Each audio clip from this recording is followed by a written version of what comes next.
Assalamualaikum warahmatullahi wabarakatuh.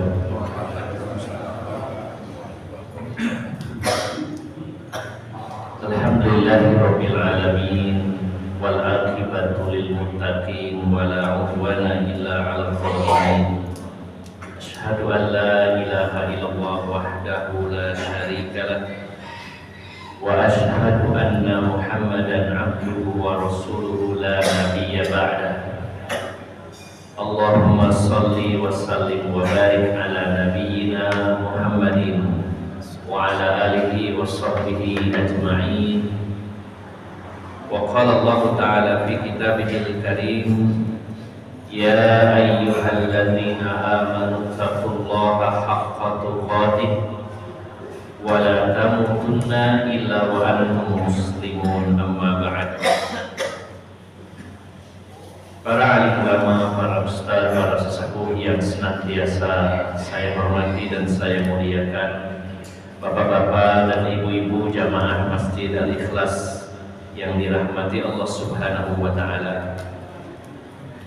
Alhamdulillah, pada pagi hari ini kita kembali diberi kesempatan oleh Allah Subhanahu wa ta'ala bersama-sama belajar dan juga berkumpul dalam rangka saling nasihat menasihati, saling mengingatkan, karena peringatan bagi orang-orang beriman sangat bermanfaat. Sebagaimana Allah berfirman, inna dzikra tanfa'ul mu'minin. Sesungguhnya peringatan itu sangat berguna, sangat bermanfaat bagi orang-orang beriman. Bahkan peringatan itu senantiasa dibutuhkan, tidak dibatasi waktu, kapanpun. Karena kematian datang kepada kita juga tidak memperhitungkan waktu. Kapanpun bisa datang kepada kita, dimanapun, dalam keadaan apapun, siap tidak atau siap maupun tidak siap, kematian tetap akan datang. Dan kita berharap saat kematian datang, kita berada pada posisi yang terbaik.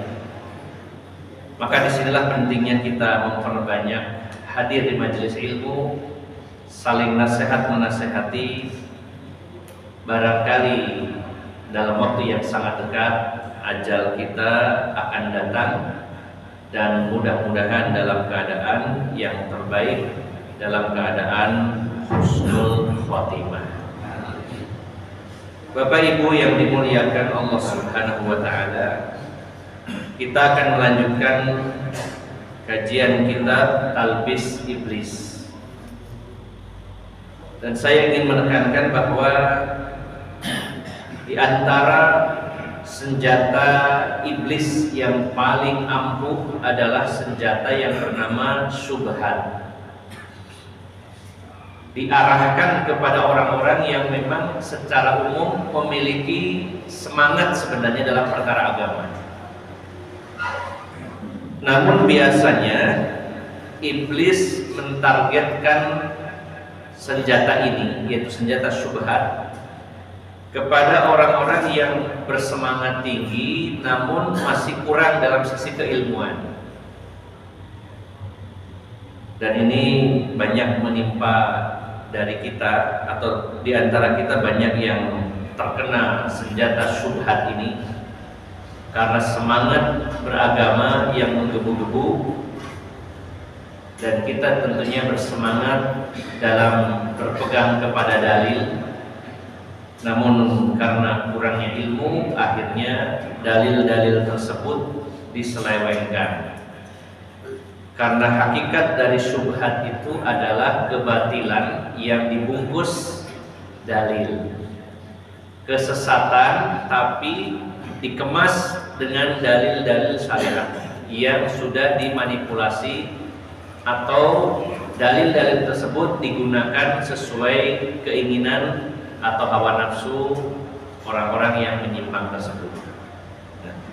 Bapak Ibu yang dimuliakan Allah Subhanahu wa ta'ala, ketika seseorang itu mengikuti ajaran yang menyimpang, di sana banyak syubhat-syubhat. Dalil dipakai ayat maupun hadis, tapi yang diselewengkan. Maka biasanya orang yang masuk ke dalam perangkap syubhat ini justru diberi semangat tinggi ketika mereka mengikuti syubhat tersebut.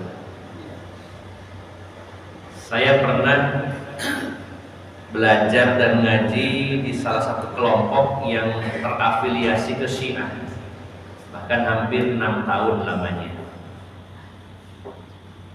Dan syaitan akan membuat seseorang ketika berada dalam penyimpangan itu ngajinya semangat, sama-sama ngaji, bahkan ngajinya sangat intens. Bahkan yang dipegang juga Al-Quran, yang dipegang juga kitab-kitab hadis seperti Bukhari, Muslim dan lain-lain. Walaupun ada kitab khusus yang ini sebenarnya jadi kunci penyimpangan-penyimpangannya. Tapi anehnya ketika seseorang itu berada dalam penyimpangan, dalam kesesatan, dalam syubhat-syubhat, maka setan itu membuat orang tersebut semangat belajar kepada penyimpangan tadi. Saya sampai heran dulu itu saking semangatnya pesertanya, ngajinya itu rutin, ada yang bulanan, ada yang pekanan, bahkan dalam sepekan beberapa kali. Dan luar biasanya semangatnya itu diantaranya, kalau hujan, jarang yang punya mobil waktu itu, hujan rata-rata naiknya sepeda ontel atau goes. Walaupun hujan deras, walaupun hujan angin, ngajinya tetap jalan. Bahkan waktu itu kami bawa baju itu dua, satu yang dipakai, satu dimasukkan resep. Jadi nyampe di lokasi pada salin, saking semangatnya ngaji. Dan ketika ada yang tidak hadir, satu orang saja, itu akan dicari besoknya kemana, sakit atau ada masalah, akan dicari terus ditanyain kenapa gak ngaji. Semangat sekali, luar biasa. Setelah 6 tahun berjalan, kemudian saya nyoba ngaji ke yang lain, kemudian melakukan perbandingan, kemudian akhirnya banyak soal-soal dan pertanyaan yang saya ajukan kepada pemimpin tertingginya waktu itu. Karena sebulan sekali biasanya ketemu dengan semacam amir gitu atau imamnya. Dan banyak dari jawaban itu yang tidak memuaskan, bahkan ada yang tidak bisa dijawab. Nah, dari situ akhirnya saya mundur perlahan, tidak bergabung kembali. Dan uniknya Bapak Ibu jamaah sekalian, kalau ngaji yang benar itu setan menggodanya bagaimana? Menggoda supaya kita tidak semangat, malas ngajinya. Tapi kalau yang menyimpang, ada pengajiannya, waduh semangatnya luar biasa.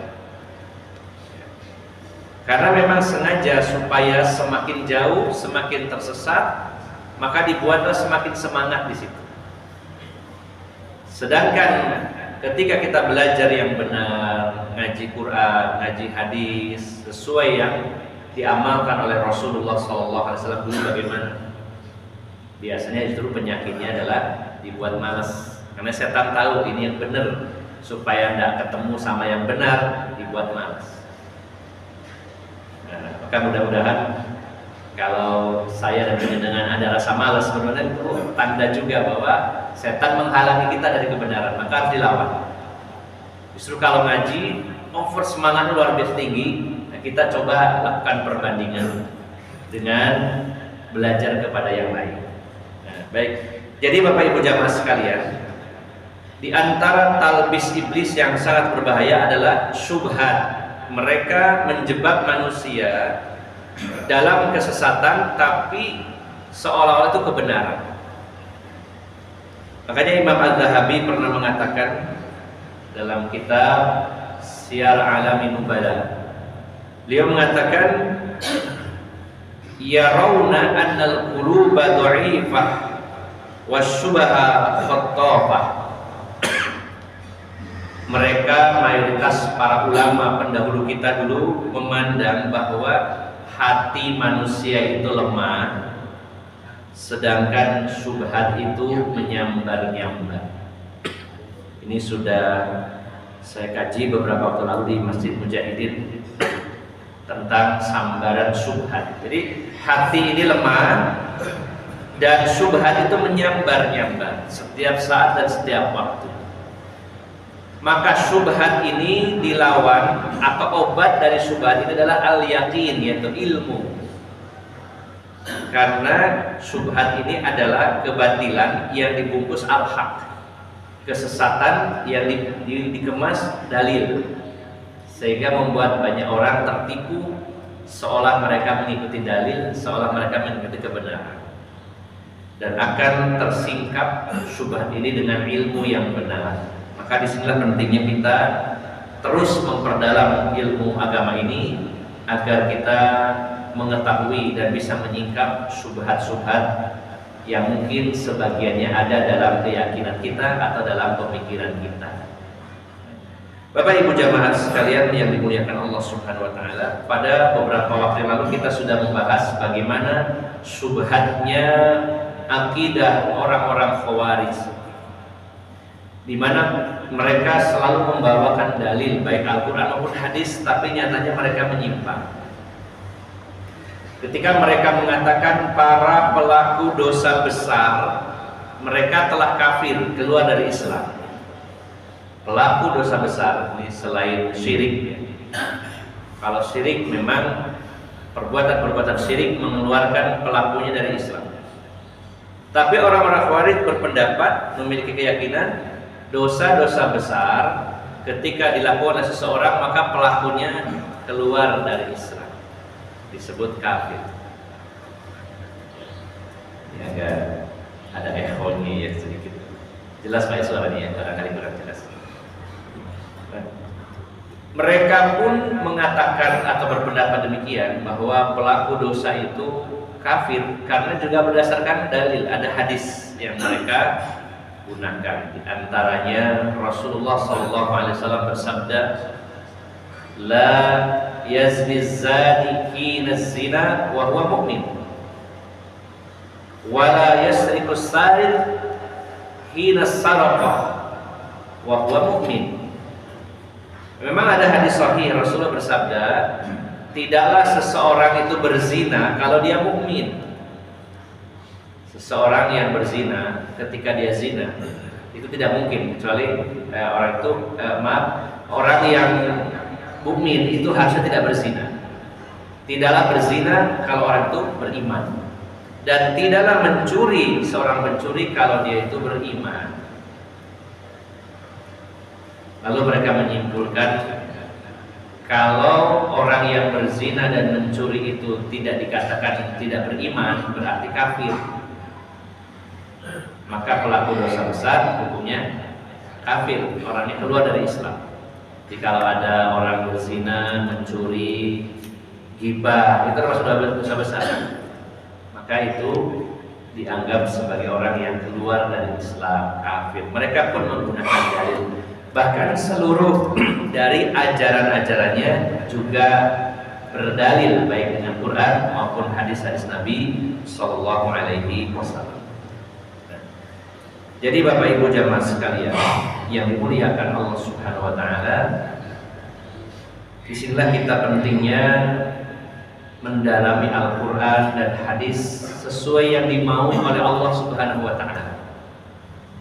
Maka acuan utamanya adalah Rasulullah Muhammad Sallallahu Alaihi Wasallam.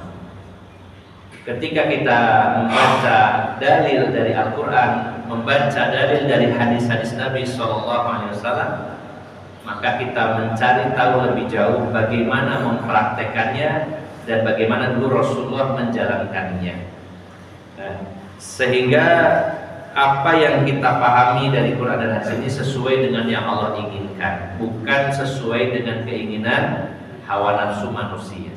Baik, Bapak Ibu yang dimuliakan Allah Subhanahu Wa Taala, kita sudah membahas dua kelompok atau dua sekte dalam Islam yang merupakan korban dari talbis iblis, yaitu Khawarij dan Rafidhah atau Syiah.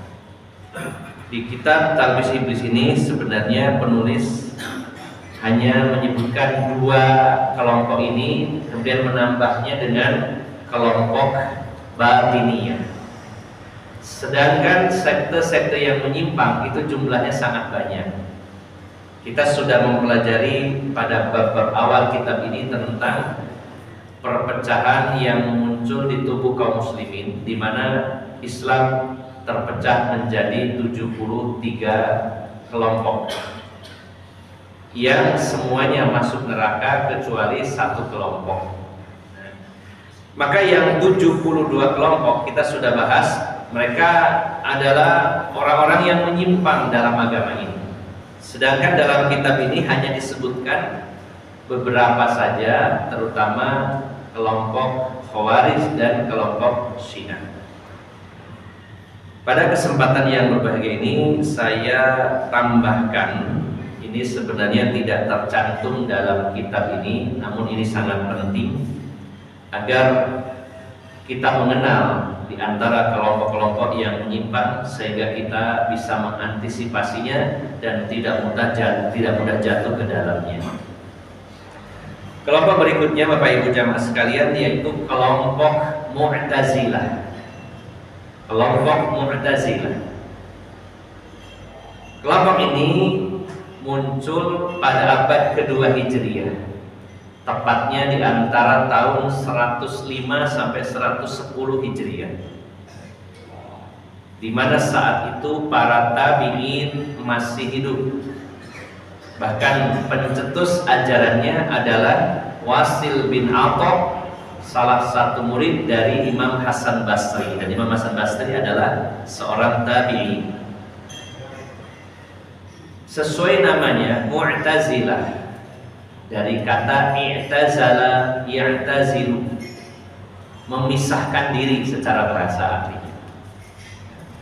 Kejadiannya pertama kali munculnya istilah Mu'tazilah ketika itu Hasan Basri yang merupakan ulama dari kalangan tabi'in,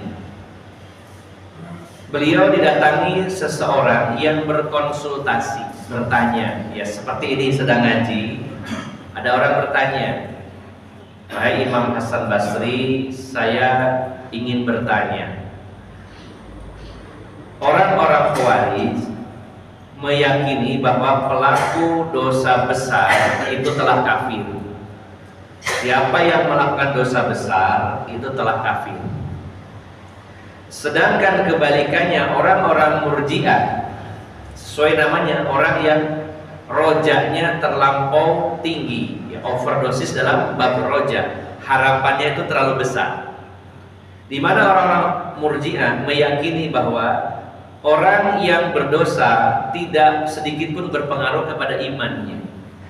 Di antara akidahnya Murji'ah itu, karena sesuai namanya murji, ya murji ini orangnya, perbuatannya disebut irja, orang yang harapannya terlalu over sehingga mereka mengatakan al-imanu la yazidu wa la yanqus, iman itu stabil, tidak akan pernah berkurang, tidak akan pernah bertambah.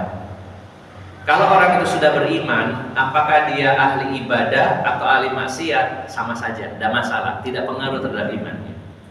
Bahkan mereka meyakini imannya seorang ahli maksiat sama dengan imannya malaikat Jibril. Yang penting sudah beriman di hatinya, perbuatannya diabaikan. Ini diantaranya kelompok Murji'ah. Biasanya kelompok ini sangat toleransi dalam masalah dosa, dianggap biasa dosa.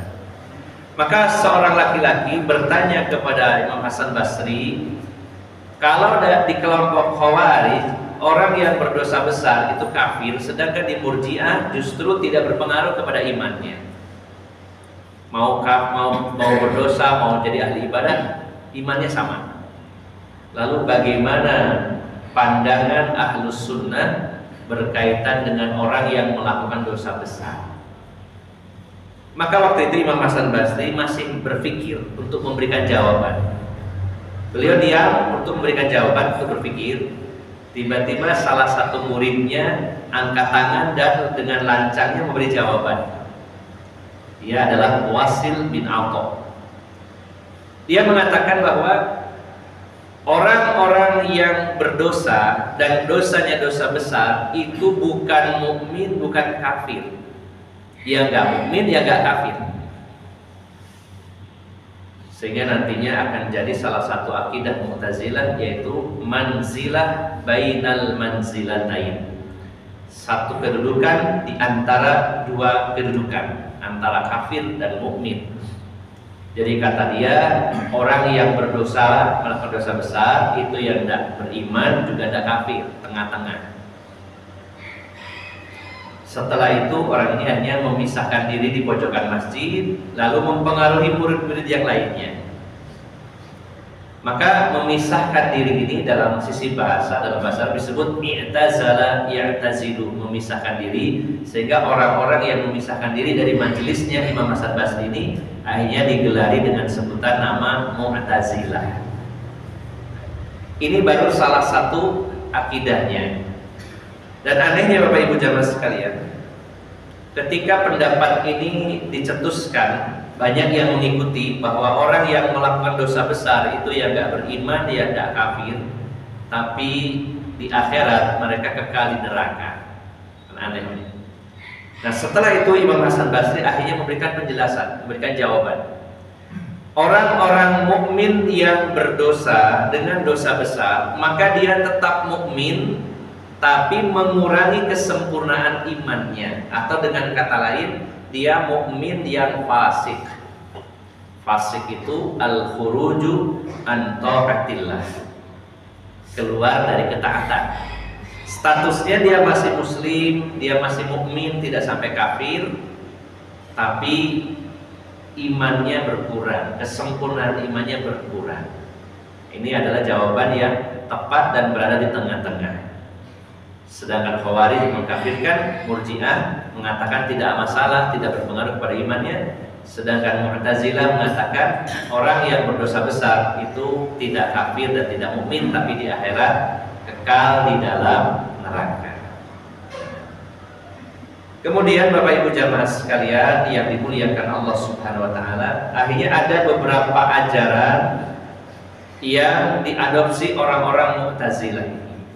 Pada saat itu mereka mengklaim diri mereka adalah kaum rasionalis Islam.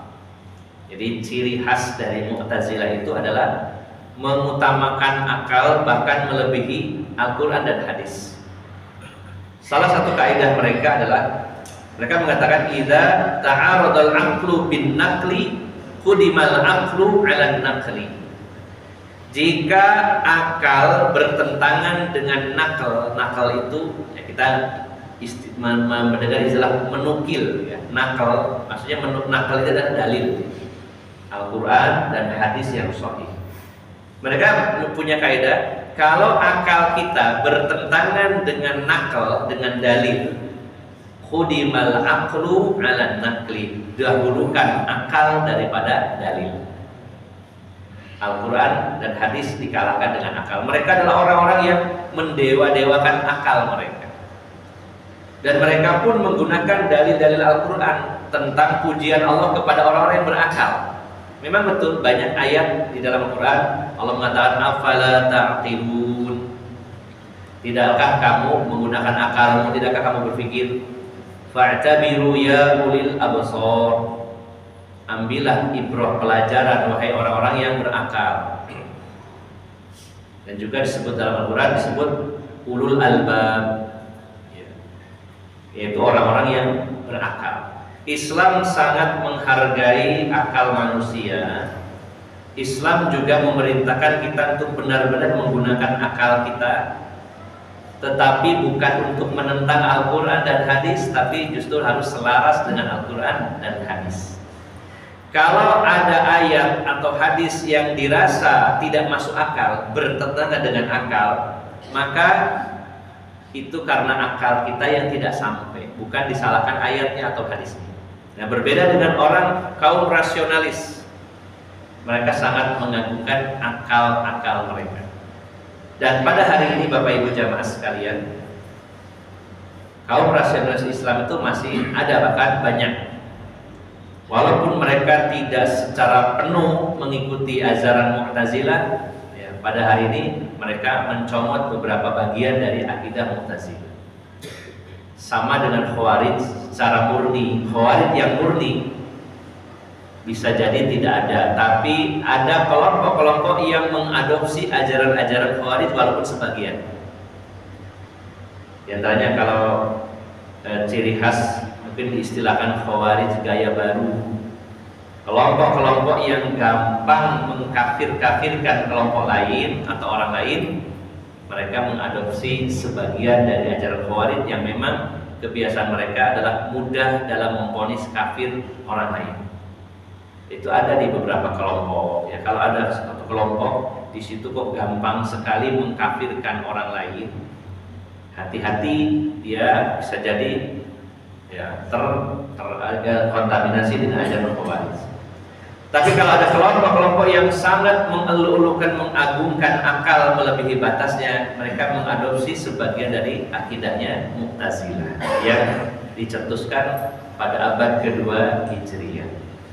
Kemudian Bapak Ibu jamaah sekalian, karena akal yang dikedepankan akhirnya merembet kepada ajaran yang lainnya dalam tubuh Mu'tazilah. Salah satu ajaran inti Mu'tazilah itu yang disebut At-Tauhid. Sebenarnya namanya Tauhid, bagus. Kita pun tentunya berupaya menjadi ahlu Tauhid, mengesahkan Allah Subhanahu wa Ta'ala. Tapi ajaran At-Tauhid yang mereka sampaikan adalah mereka menolak, membuang seluruh nama-nama dan sifat-sifat Allah Subhanahu wa Ta'ala.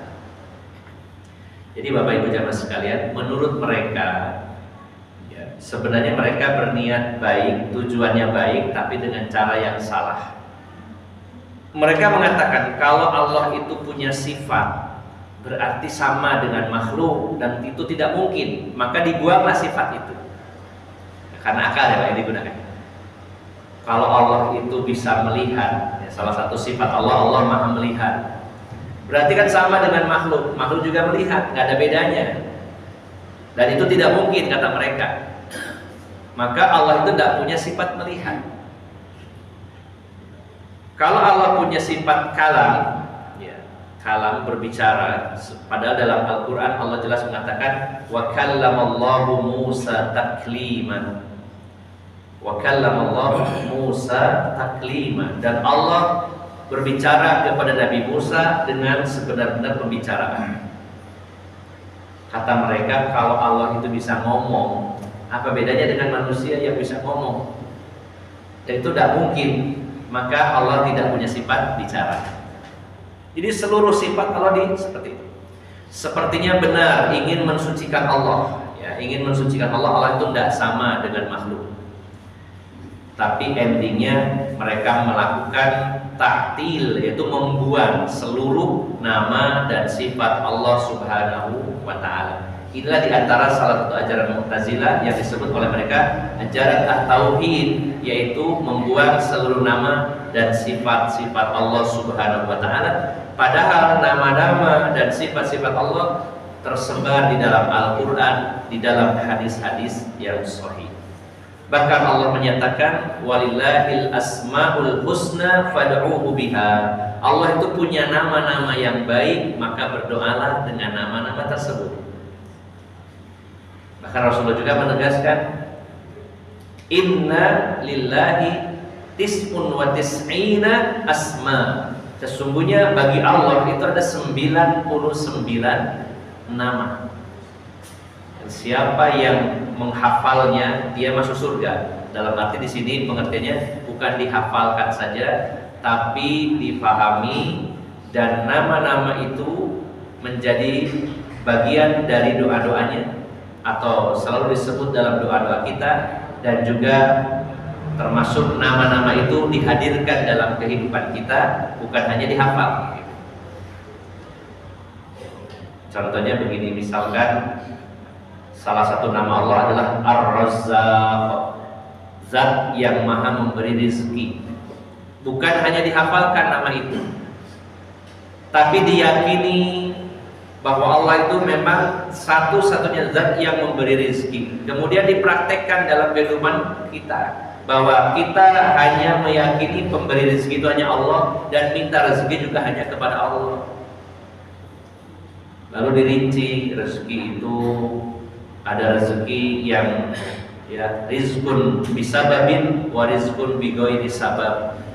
Allah itu kadang ngasih rezeki itu dengan sebab, tapi kadang juga memberi rezeki tanpa sebab. Bagi Allah mudah, orang dapat rezeki harus ada sebabnya, harus ada usaha. Tapi Allah juga mampu memberi rezeki tanpa usaha. Pernah terjadi perbedaan pendapat antara Imam Syafi'i dengan guru beliau Imam Malik. Imam Malik mengatakan bahwa Allah itu terkadang memberi rezeki tanpa adanya sebab, tanpa adanya upaya dan usaha dari manusia. Allah kasih saja. Kata Imam Syafi'i, tidak bisa, harus ada sebab, harus ada usaha. Kalau nggak usaha nggak dapat rezeki. Oh, tidak bisa, kata Imam Malik. Terkadang Allah kasih rezeki tanpa usaha. Tapi Imam Syafi'i tetap bersikukuh harus usaha. Saya akan buktikan.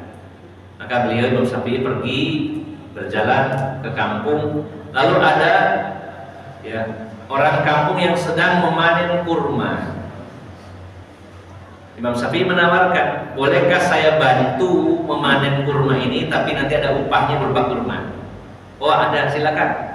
Tolong dibantu, nanti dapat upahnya dari kurma ini. Akhirnya Imam Syafi'i bekerja membantu memanen kurma, kemudian dapat upah sekeranjang kurma. Dengan riang dan gembira Imam Syafi'i datang kepada Imam Malik. Wahai guru, ini omongan saya benar. Saya dapat kurma ini karena saya bekerja. Sekarang silakan dimakan kurma ini. Kata Imam Malik, saya nggak bekerja tapi makan kurma juga. Tiba-tiba datang kurma ini ke rumah saya, karena saya nggak mencari. Nah, disitulah Imam Syafi'i, oh iya ternyata rezeki dari Allah itu ada kalanya, ada rezeki harus dengan sebab, ada juga rezeki yang tanpa sebab. Tetapi kita sebagai manusia tetap berupaya mencari sebab, jangan jaga dong ya Pak. Karena ada memang rezeki yang seperti itu, tapi bukan berarti kita diam menengah dan makulah takwa dewi. Jadi hanya alasan bagi orang yang suka malas.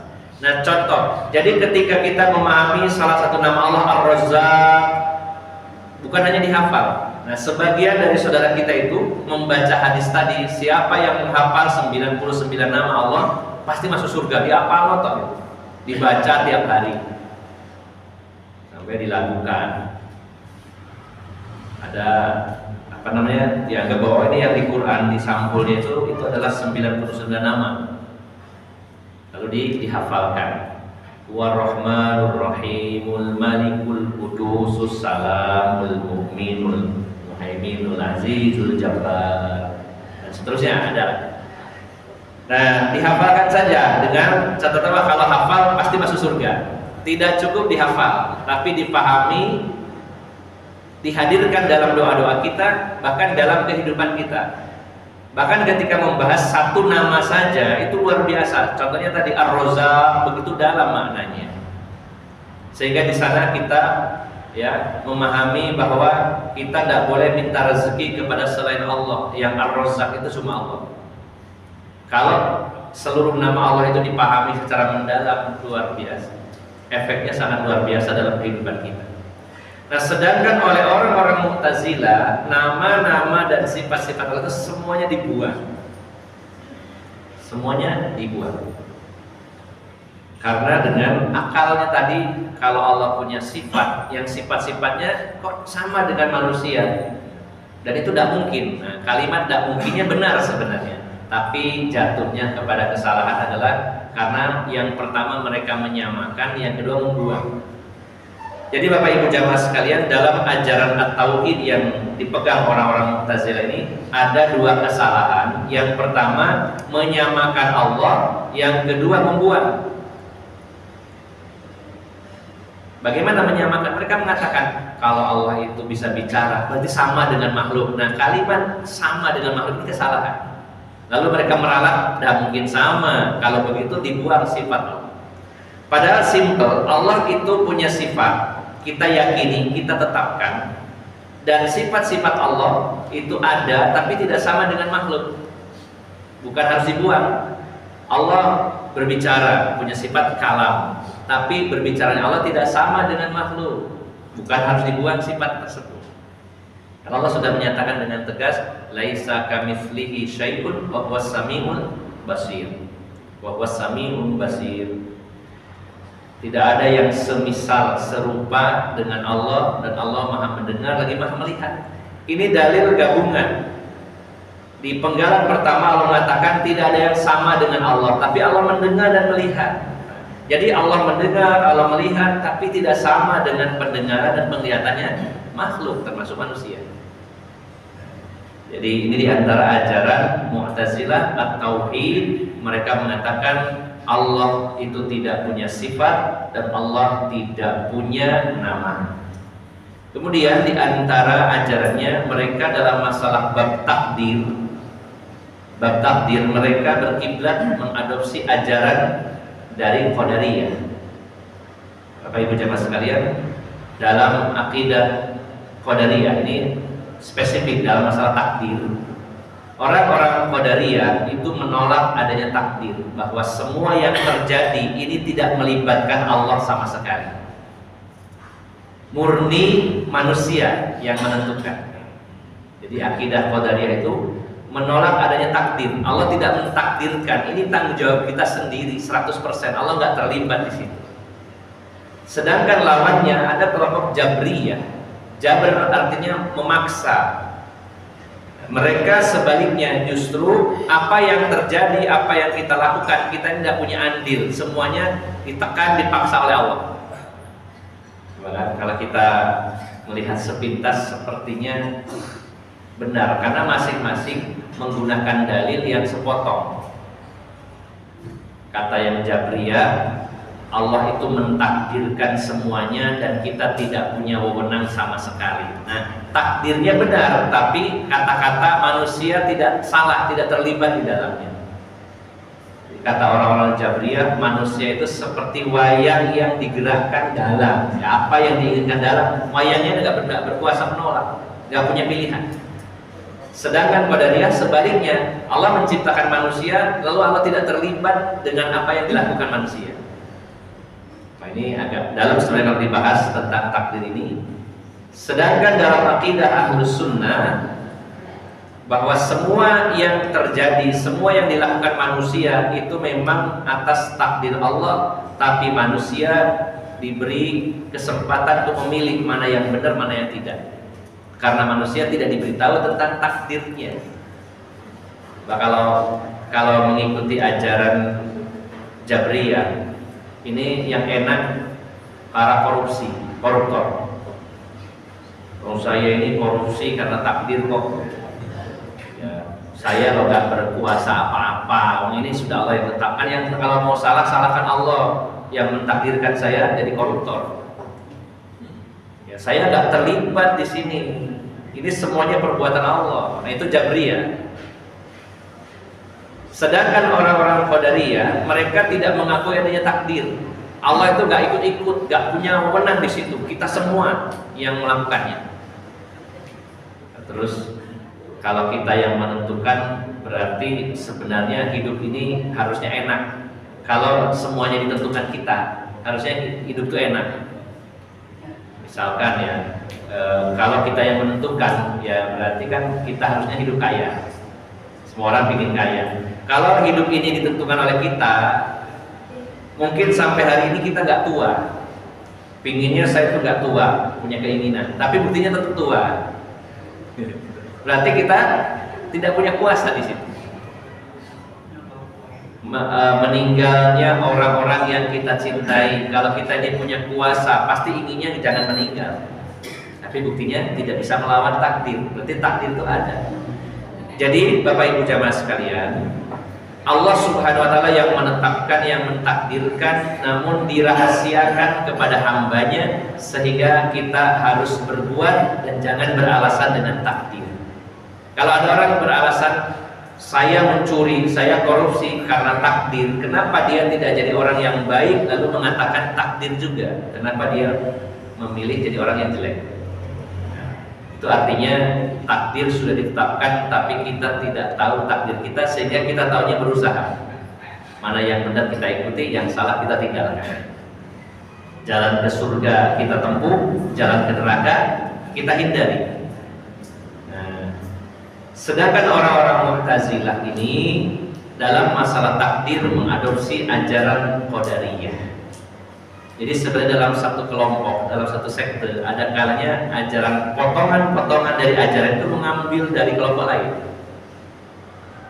Contohnya Syiah, ya, Syiah Iran terutama. Dalam masalah takdir mereka mengambil akidahnya Qadariyah. Biasanya orang-orang yang mengikuti akidah Qadariyah dari sisi materi, urusan dunia itu lebih maju daripada yang Jabriyah. Dari sisi dunia. Kenapa? Karena orang-orang yang akidahnya Qadariyah itu hanya mengandalkan dirinya, harus benar-benar serius. Kalau yang Jabriyah itu cenderung pasrah. Isoko jadi Allah menengah. Ya, orang-orang yang akidahnya Jabriyah itu dibandingkan sama orang-orang yang akidahnya Qadariyah biasanya lebih maju dari urusan dunia. Masalah teknologi, ya, masalah sainsnya. Karena mereka benar-benar mengandalkan diri mereka sendiri, dan ini tetap kesalahan yang fatal, karena takdir adalah rukun iman yang keenam. Kalau tidak percaya takdir berarti hilang satu rukun iman, dan itu menunjukkan tidak beriman sebenarnya. Berapa banyak ayat-ayat dan hadis-hadis sahih yang menjelaskan tentang takdir, apakah itu ditolak begitu saja? Tidak.